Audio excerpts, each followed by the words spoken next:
I'm Addison, 20 years old, a junior at Westview University, and I need to share something that completely changed how I see college life. A little while back, I mentioned this story to some friends, and their reactions convinced me it was worth telling in full. Now, if you're listening to this in 2024, you'll understand why I double check my locks every single night. Let me take you back to the night at Sycamore House, and why I still get chills whenever I pass that place.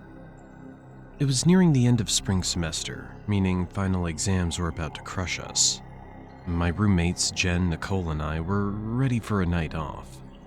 We kept hearing about a massive party at an old, 3-story rental known around campus as Sycamore House. The place was infamous for wild bashes, some rumored to get so crazy people vanished until morning with no memory. Some folks whispered it was cursed, but that sounded like a joke or an overhyped campus legend. We shrugged off any red flags and decided to go. We'd been studying so hard we hadn't done anything fun in weeks. The three of us hopped into Nicole's beat-up SUV around 11:30 p.m., music blasting. Sycamore House lay off campus on a large corner lot lined with towering sycamore trees, a moody backdrop under the streetlights. Even from the driveway, the music thumped, windows flashing with colored lights. A tall senior guy at the door waved us in, not bothering to check IDs. Inside, it was mayhem. The living room overflowed with dancing bodies, the air thick with sweat and cheap cologne. Someone was spraying whipped cream all over the kitchen island, while others downed shots from a battered coffee table turned bar.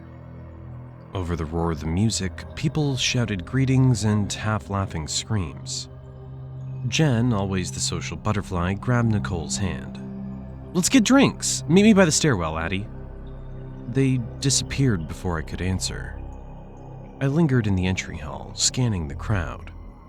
That's when a couple of girls from my English lit class brushed past me, eyes red from crying, or maybe just from the smoke. One mumbled, "Get out of here, Addison. This place is so messed up." She recognized me, I guess. I started to ask why, but she was gone, lost in the crowd. A prickle of unease crawled up my neck. Still, I tried to be rational. Maybe she was just drunk. I told myself to relax and have fun. But something about the house felt suffocating. The tall ceilings, shadowy corners branching off the main room, the smell of old molds beneath the layers of perfume and weed. We eventually regrouped at the makeshift bar near the stairs. Nicole was laughing with some guys from her science lab, and Jen handed me a red cup. The liquid smelled potent, so I only sipped. I spotted a narrow hallway at the house's rear. Nobody seemed to go there, and curiosity bit me. "I'll be back," I told Jen, who nodded absently. Slipping away from the party's epicenter, I followed the corridor's dim light, phone in hand. The noise muffled, replaced by a tense hush. At the end of the hallway, a battered door stood ajar. Beyond it, a flight of wooden steps led down, basement scrawled in faint marker. My gut twisted. Why was it half open if they wanted no one down there? Suddenly, a soft moan drifted up. My heart pounded. Could someone be sick? Or hurt? Instinctively, I turned on my phone flashlight and descended the steps. The walls were concrete, damp with condensation. Each step creaked ominously. The basement was a single low-ceilinged room with exposed pipes overhead. Old furniture and strange boxes cluttered the corners. A flickering bulb provided feeble light, revealing a young woman lying on the cold floor, partially hidden by a toppled table. My stomach lurched. Her hair was matted, and a dark patch of red stained her side. She let out another weak moan.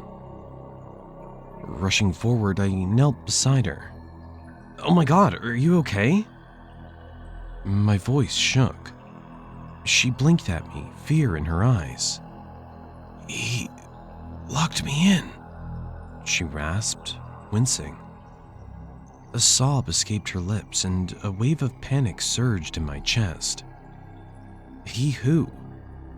1,000 terrifying scenarios flashed in my mind. I grabbed my phone to call 911, but I had no signal. "I'm getting help," I promised, gently squeezing her hand. She nodded, tears streaking her face. And that's when the stairway behind us thumped with heavy footsteps. I whipped around, phone light trembling. A tall silhouette loomed at the bottom of the stairs. A man with a scruffy beard and furious glare. Adrenaline roared in my ears. He took one step forward, eyes darting to the injured girl. She whimpered, trying to crawl away. He lunged. I scrambled back, yelling for him to stay away. He ignored me, grabbing a broken chair leg from the floor. My heart nearly burst. I had no weapon, just raw fear. In that moment, though, a voice shouted behind him, "Hey, Addison!" It was Jen bounding down the stairs with Nicole right behind her. They must have followed my flashlight beam. Relief crashed over me. Distracted, the man spun towards them, brandishing the chair leg. I seized the opportunity to yank the injured girl backward, away from his reach. Jen and Nicole, adrenaline pumping, picked up random junk, a broken lamp, a wooden board, and waved them threateningly. For a moment, it looked like the man might attack all three of us. Then the girl moaned again, and something in his eyes flickered with raw panic. He turned and fled, disappearing up the stairs two at a time. We heard him crash through something in the hallway. Footsteps pounded overhead, then the front door slammed. Moments later, the music upstairs cut off. I assumed someone realized something horrific was happening. We helped the injured girl as best we could, applying pressure to her wound with an old towel we found. She kept repeating, "He wouldn't let me leave. He stabbed me when I tried." Fear and anger swirled in my stomach. My phone picked up a faint signal long enough to dial 911. The operator's calm instructions guided me through first aid until the police arrived. It felt like forever, but eventually red and blue lights flashed through the house windows. EMTs rushed down, taking over. The partygoers upstairs scattered in shock, some hysterical. I saw a crowd forming outside, phone cameras raised, capturing the scene for social media. Everything blurred together. The wail of sirens, the police demanding statements, the girl's pale face as they carried her out on a stretcher. We learned that the man was an ex-tenant who still had a key, lurking in the basement for God knows how long. He escaped that night, and campus rumors say he's never been caught. The girl survived, though she needed surgery. The house owners tried to sweep it under the rug, but word spread too fast. By Monday morning, #Sycamore House was trending on campus forums, with warnings to never go there again. I'm Ruby, a junior at Crestwood College.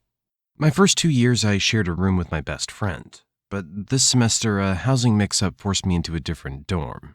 An older, less maintained building on the far edge of campus. I ended up in dorm room 220 with a new roommate, Tessa, who seemed nice enough during orientation. Little did I know how strange things would get. From the start, the dorm felt off. The hallway lights flickered, the ancient plumbing moaned at night, and an unsettling rumor hung in the air. Months prior, a girl named Andrea in room 220 withdrew from the school under mysterious circumstances. Of course, I shrugged it off. people drop out all the time for personal reasons, right? So Tessa and I tried to settle in, but weird details nagged at me. For one thing, the walls had random paint patches, like someone tried to cover stains. And the closet door jammed, no matter how much WD-40 we used. More disturbing were the occasional knocks from within our own walls, almost like a coded tap tap tap. Tessa joked it was rats, but she never seemed fully convinced. Weeks passed with only small oddities. Missing socks, items moved around, but one late Sunday night I woke to Tessa shaking me awake, eyes wide. She whispered, "There's someone in the closet." My heart lurched. Sure enough, a slow scratching sound emerged from behind the closed door. We froze, half expecting a cat or raccoon to burst out, even though that made no sense inside a sealed dorm. I mustered the courage to approach the closet. Tessa clutched her phone flashlight behind me. My hand shook as I turned the knob, but the door was stuck again. The scratching continued, more frantic now. Adrenaline surged. With a final yank, the door popped open. The space was empty, no creature in sight. Just old jackets and musty odors. The scratching ceased. Tessa and I stared at each other, hearts pounding. That night I barely slept. The next morning we filed a complaint with maintenance, claiming the closet door needed to be replaced. They agreed to come by in a few days. Meanwhile, Tessa stumbled upon a campus forum thread discussing creepy experiences in our building, Dorm 220 specifically. Several students recounted hearing knocks, losing belongings, and feeling watched at night. One post from Anonymous insisted someone once found a hidden crawlspace behind the closet. My stomach twisted. We decided to investigate. Armed with a small toolkit, Tessa and I examined the closet's back panel. Sure enough, a jagged seam hinted at a removable section. With a few careful pries, the panel popped off, revealing a cramped passage, only a few feet wide, running behind the walls. A draft of stale air hit us. My heart thudded. We found a phone cable leading deeper inside. Maybe it was an old service channel. I shone my flashlight, revealing a low corridor lined with dusty boards. My instinct screamed, "Don't go in," but Tessa was already crawling.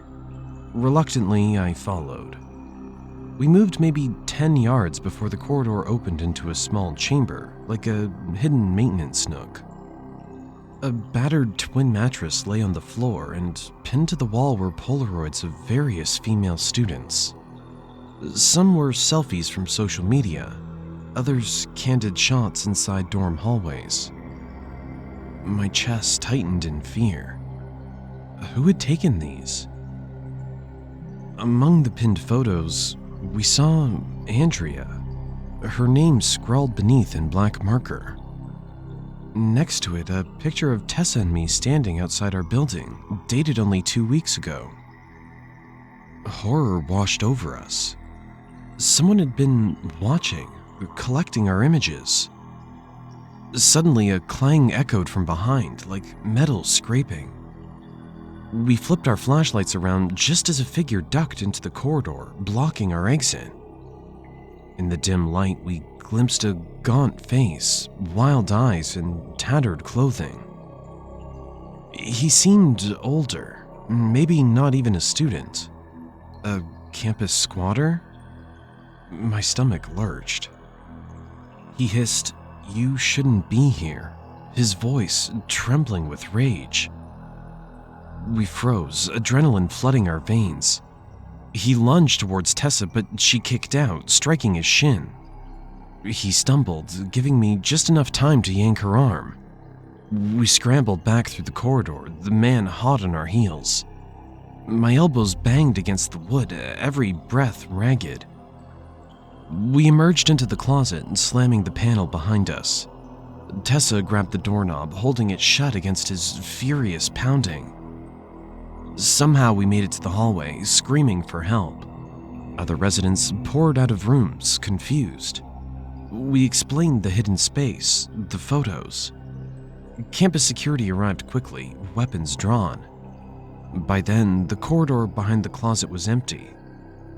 The man had fled, leaving behind his nest of stolen pictures. In the aftermath, the administration sealed the hidden passage. They discovered evidence tying him to break-ins across campus. He'd been living in that cramped crawlspace for who knows how long, creeping around at night. Andrea, we learned, left after encountering him near her closet. The school hushed the incident to avoid bad press. Tessa and I moved to another dorm. Sometimes I wonder how many nights he lurked behind that panel, listening to our conversations, waiting. I can't stand the thought that he took photos of us, maybe even while we slept. Now, every time I hear a random knock or scrape in a new dorm, my mind floods with dread, remembering the day we discovered Dorm 220's hidden occupant, and the terror of realizing he'd been inches from us all along. I'm Alicia, a sophomore in the Fine Arts program at Redwood University.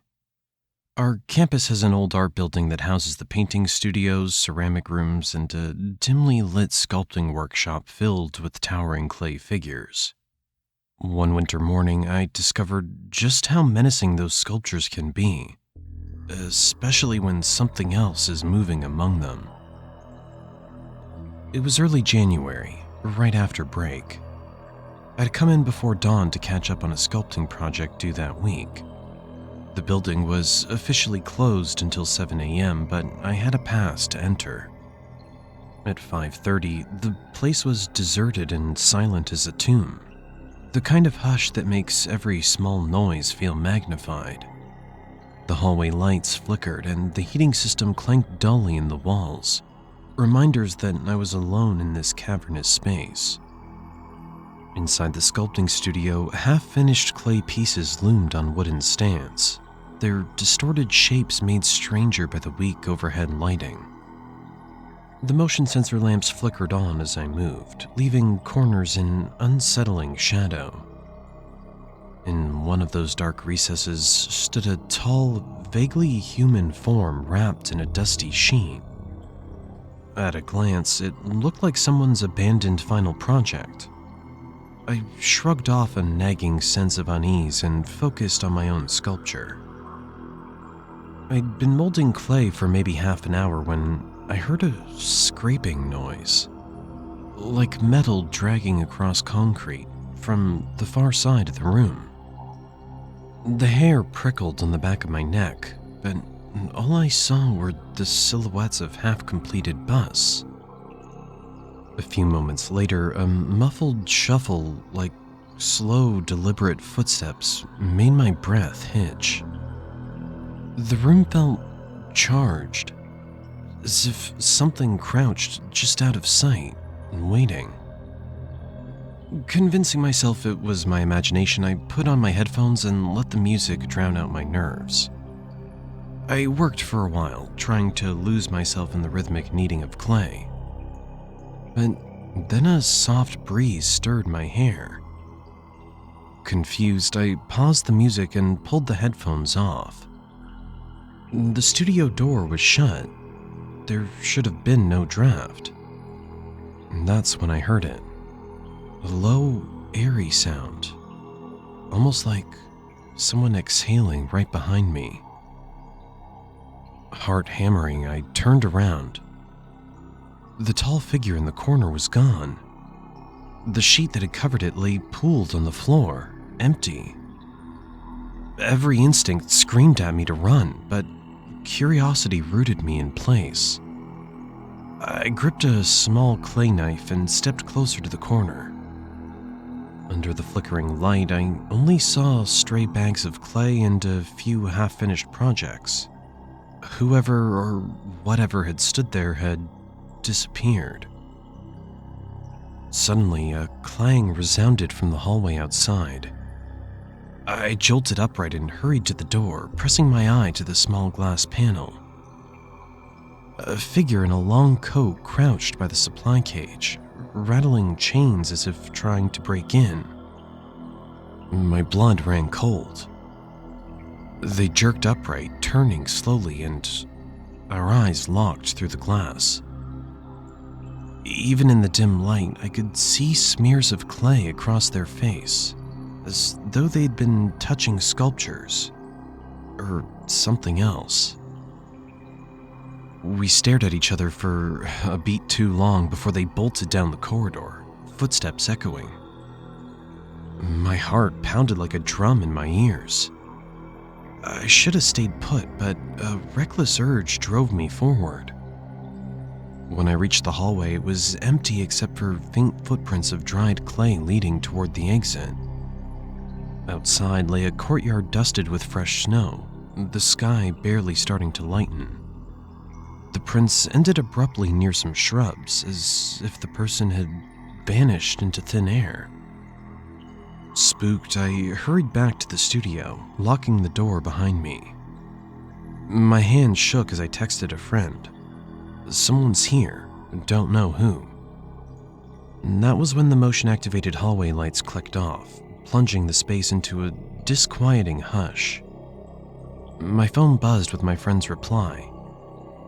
She'd tried calling campus security, but it might take them a while to arrive.